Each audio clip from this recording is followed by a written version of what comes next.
Damos comienzo a un nuevo comentario bíblico expositivo.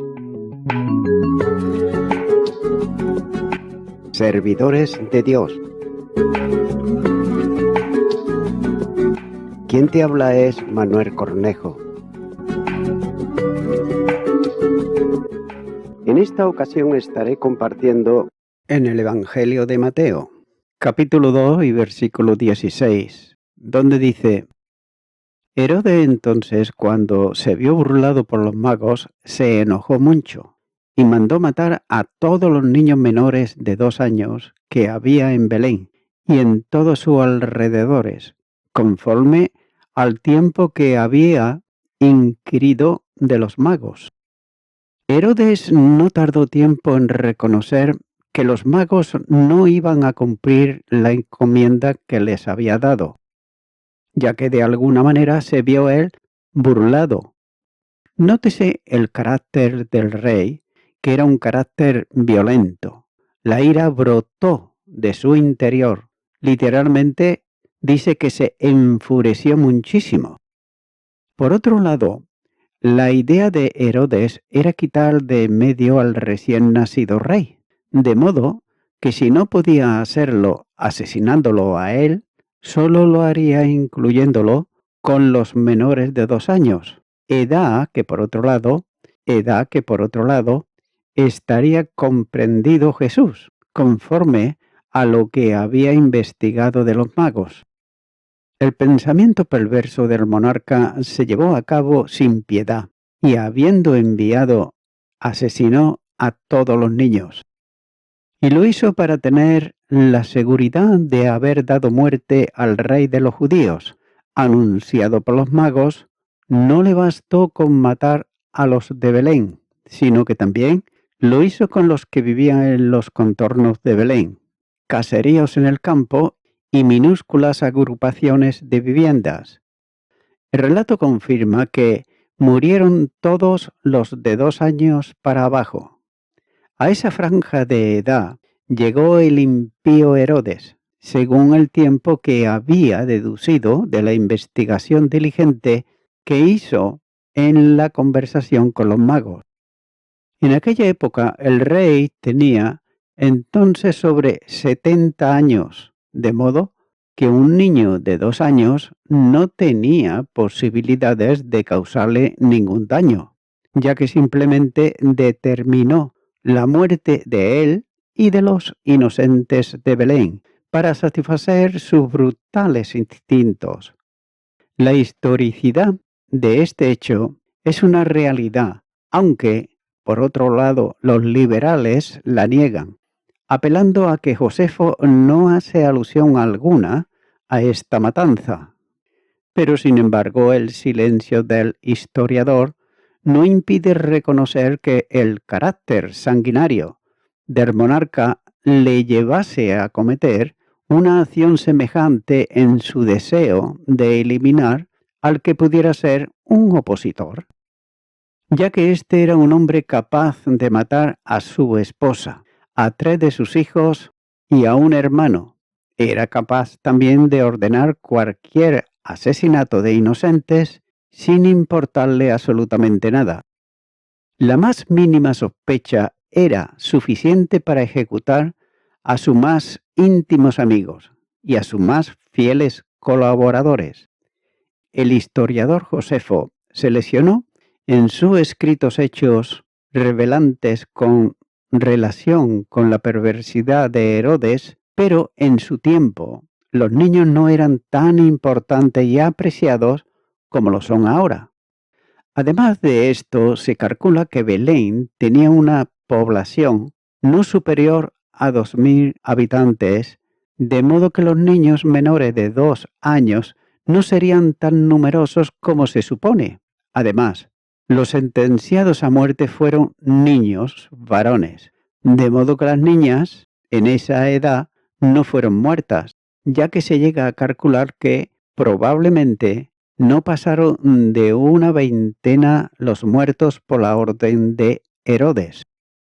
Y eso no significa minusvalorar la asesina acción del perverso y sanguinario rey. Sobre esto, el doctor Lacueva escribe y dice que la cólera desenfrenada, armada de poder sin ley, lleva con frecuencia a los hombres a lo más absurdos y abominables excesos de crueldad. No hemos de pensar que aquellos niños tuviesen mayor pecado que los demás niños de Israel por el hecho de sufrir tal asesinato. Más bien, hemos de considerar su muerte como una especie de martirio o testimonio. Derramaron su sangre, aunque inconscientemente por aquel que más tarde había de derramar su sangre, voluntariamente y conscientemente por ellos. Fin del comentario del doctor Lacueva.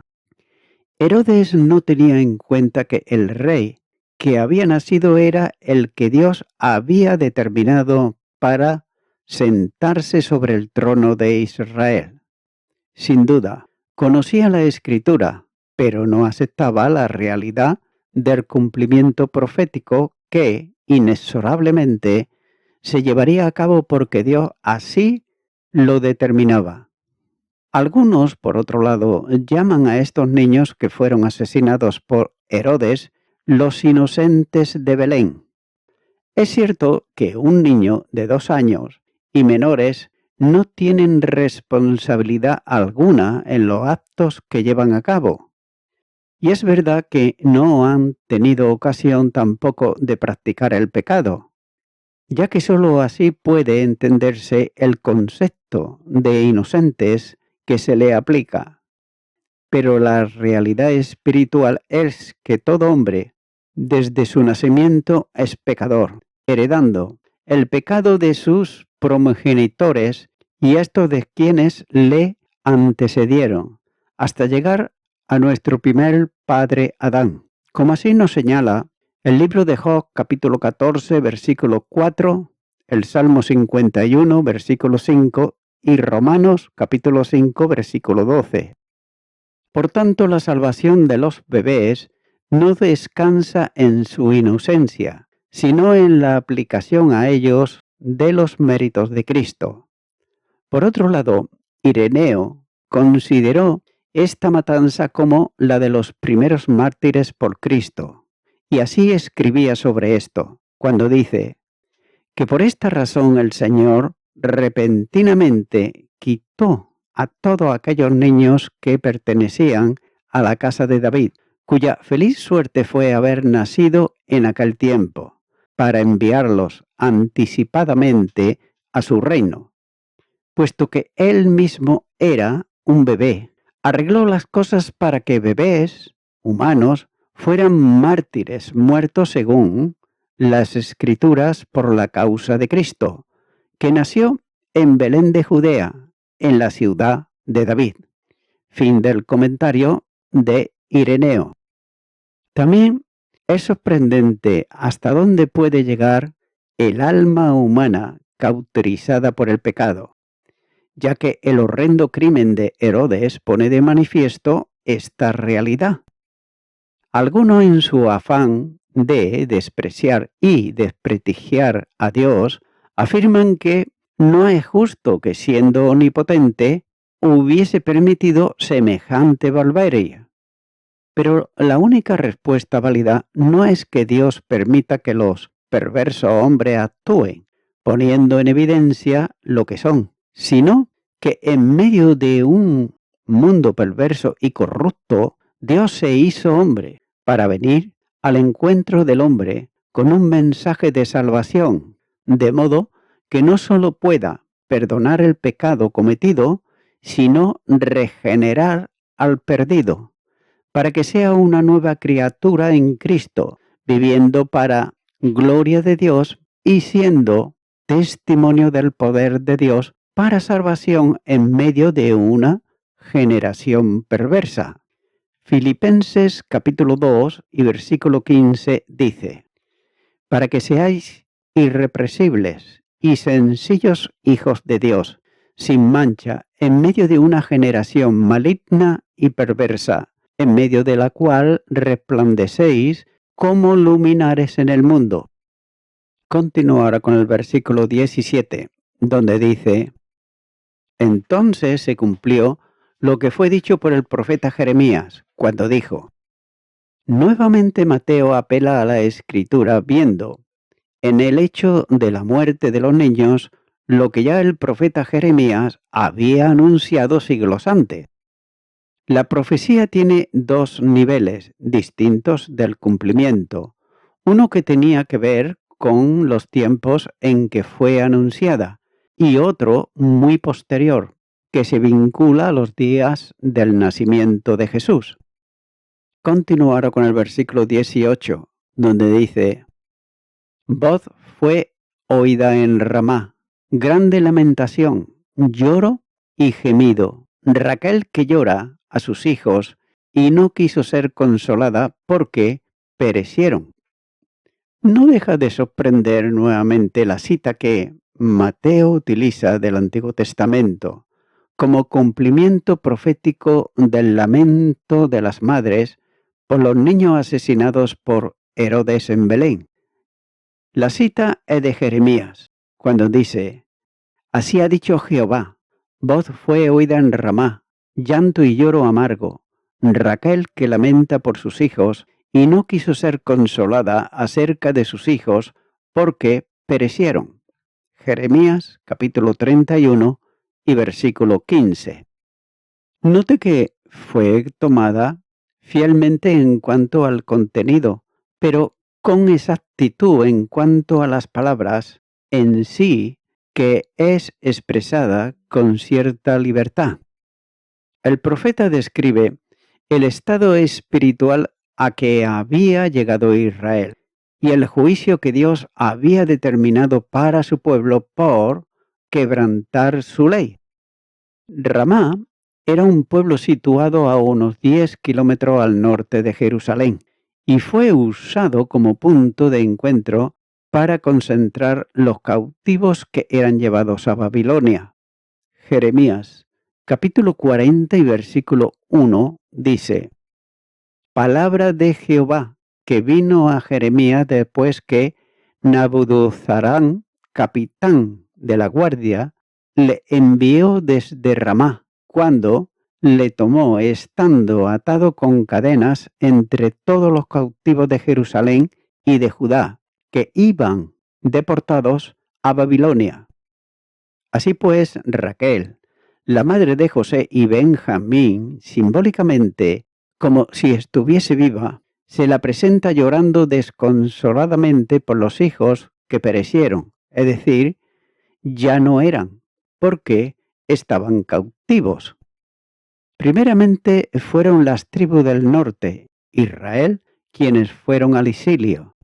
El segundo libro de Reyes, capítulo 17 y los versículos 5 y 6 dice: Y el rey de Asiria invadió todo el país y sitió a Samaria, y estuvo sobre ella 3 años. En el año 9 de Oseas, el rey de Asiria tomó Samaria, y llevó a Israel cautivo a Asiria, y los puso en Hala, en Albor, junto al río Gozán, y en las ciudades de los medos. Luego, las dos del sur, Judá y Benjamín. El segundo libro de Crónicas, capítulo 36, versículo 17, dice: Por lo cual trajo contra ellas el rey de los caldeos, que mató a espada a sus jóvenes, en la casa de su santuario, sin perdonar joven ni doncella, anciano ni decrépito, todos los entregó en sus manos. Y un poco más adelante, en el versículo 20, dice: Los que escaparon de la espada fueron llevados cautivos a Babilonia y fueron siervos de él y de sus hijos, hasta que vino el reino de los persas. En aquellos días se presenta figurativamente como derramando lágrimas porque tanto Asiria como Babilonia le habían arrebatado sus hijos. Sin embargo, en el pasaje profético recibía la promesa de que aquellos cautivos regresarían un día al lugar de donde habían sido tomados. Jeremías capítulo 31 y versículo 16 dice: Así ha dicho Jehová: reprime del llanto tu voz y de las lágrimas tus ojos, porque salario hay para tu trabajo, dice Jehová, y volverán de la tierra del enemigo. El profeta pronuncia palabras de aliento y consuelo. Dios amaba entrañablemente a su pueblo. Aquello no era más que un tiempo de disciplina que sería remitido con el retorno de los esparcidos que Dios mismo reunía en el tiempo. Jeremías, capítulo 31, versículo 10, dice: Oíd palabra de Jehová, oh naciones, y hacedlo saber en las costas que están lejos, y decir: el que esparció a Israel lo reunirá y guardará como el pastor a su rebaño. Aquel remanente volvería sin que Dios recordase ya su pecado. Jeremías capítulo 31 y versículo 34 dice: Y el alma del sacerdote satisface con abundancia, y mi pueblo será saciado de mi bien, dice Jehová. El profeta anuncia nuevo pacto en Jeremías capítulo 31 y versículo 31, donde dice: He aquí que vienen días, dice Jehová, en los cuales haré nuevo pacto con la casa de Israel y con la casa de Judá. Una nueva relación establecida en el perdón de pecados y la regeneración espiritual, sólo posible por la acción de Cristo que llevaría a cabo en la cruz. Y esta proyección alcanza un tiempo posterior en donde el Mesías reinará sobre su pueblo, en un reino de justicia. Jeremías capítulo 33 y los versículos 14 y 15 dice: He aquí, vienen días, dice Jehová, en que yo confirmaré la buena palabra que he hablado a la casa de Israel y a la casa de Judá. En aquellos días y en aquel tiempo haré brotar a David un renuevo de justicia, y hará juicio y justicia en la tierra. Ahora Mateo utiliza el texto de la profecía en un paralelo ocurrido en el nacimiento de Jesús y en la matanza de los niños, en una prosopopeya semejante a la que el profeta Jeremías hace salir simbólicamente del sepulcro a Raquel, la cual llora la suerte de sus hijos. Muy cerca de Belén está el sepulcro de Raquel, de quien descendían muchas de las mujeres de Belén que lloraban la muerte de sus hijos.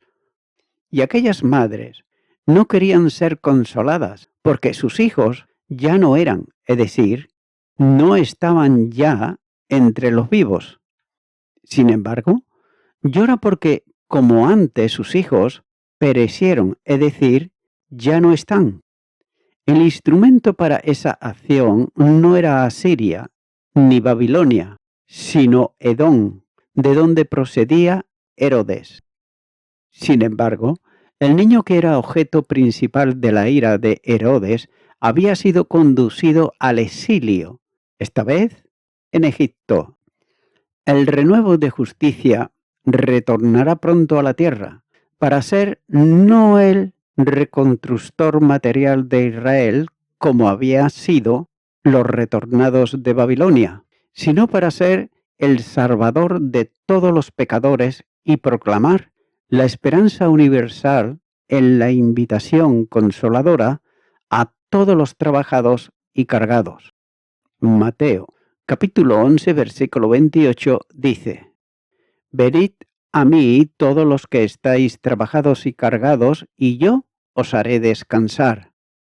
Nótese que en él y su obra se hace posible el nuevo pacto que produce la regeneración espiritual de todos los que creen.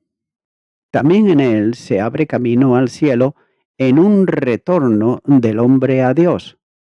También en él es esperanza de gloria en el corazón del creyente. Colosenses capítulo 1 y versículo 27 nos dice: a quienes Dios quiso dar a conocer las riquezas de la gloria de este misterio, entre los gentiles, que es Cristo en vosotros, la esperanza de gloria. Y es que por esa razón la muerte de los creyentes no es motivo de angustia desesperada, sino de tristeza consolada con la seguridad de la esperanza de un encuentro definitivo con Jesús. La primera carta a los tesalonicenses, capítulo 4 y versículo 13, dice: tampoco queremos, hermanos, que ignoréis acerca de los que duermen, para que no os entristezcáis como los otros que no tienen esperanza. Y es que incluso la muerte de los pequeños que no han tenido ocasión de rechazar la invitación del Evangelio, su pecado de origen, que los convierte en pecadores y por tanto dignos de condenación, queda cancelada en el sacrificio de alcance universal del Salvador, quien llevó sobre sí el pecado del mundo. Ahora bien, no quiere decir esto que haya una salvación universal, en el sentido de que nadie puede perderse a causa del alcance potencial de la obra de la cruz, ya que simplemente el pecado de los niños que no pueden aceptar ni rechazar es transferido a la cuenta de Cristo y aplicada a ellos en el momento de su muerte. Hay consuelo seguro y firme, porque también un día se producirá la eterna reunión con ellos en la presencia de Cristo. Tampoco se debe de olvidar que de los tales es el reino de los cielos. Mateo, capítulo 19, versículo 14, dice: pero Jesús dijo: dejad a los niños venir a mí y no se lo impidáis, porque de los tales es el reino de los cielos. Y voy concluyendo con esto. Raquel fue la esposa favorita de Jacob. No tuvo hijos por años, pero finalmente fue madre de José y Benjamín. Y además ella murió dando a luz. El lloro de Raquel por sus hijos representa a todas las madres judías que lloraron por la tragedia de Israel en los días de Jeremías. Y ella también tipifica a las madres afligidas de Belén, como señala Mateo. Amigo y amiga oyente, la reacción de Herodes fue la que él acostumbraba, ya que matar a todo aquel que se cruzara en sus intereses vanos, como lo hizo con sus propios hijos. La matanza de los niños fue una masacre innecesaria. Las reacciones de una persona que no tiene a Jesucristo en su vida suelen ser algunas veces inciertas y además poco fiables y que pueden causar daño a la misma persona y también a los que están a su alrededor. Amigo y amiga oyente, ahora pues, te invito a que puedas venir a Jesucristo, creyendo que Él puede y quiere que seas una persona en quien se puede confiar, que no seas una persona que se irrita por cualquier cosa o que trata de vengarse de las personas. Es necesario que tú vengas a Él creyendo en su obra de salvación y que le entregues tu vida para que así Él pueda guiarte en el camino al cielo. Ora conmigo si nunca antes has hecho esta oración que voy a hacer y repite conmigo.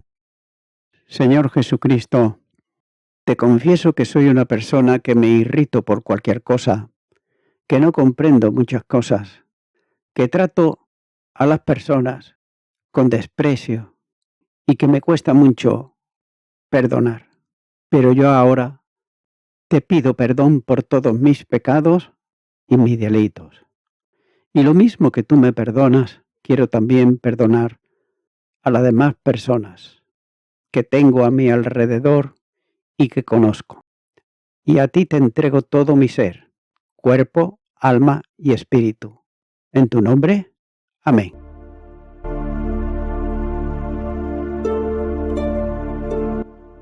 Amigo y amiga oyente, si tú has hecho esta oración de corazón, te recomiendo que comiences a orar a Dios, en primer lugar, en el nombre del Señor Jesucristo. Orar a Dios no es rezar, sino que es hablar con una persona. También te recomiendo que leas la palabra de Dios y lo hagas a diario. Comienza, por ejemplo, con el Nuevo Testamento.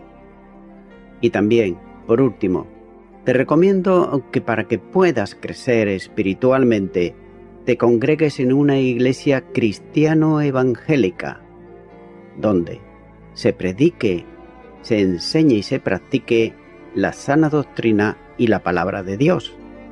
Congrégate ahí y con el tiempo podrás crecer espiritualmente y también servir al Señor Jesucristo. Que Dios te bendiga. Y a toda la audiencia, nuevamente ya me estoy despidiendo de todos ustedes y será hasta el próximo programa. Que Dios os bendiga a todos.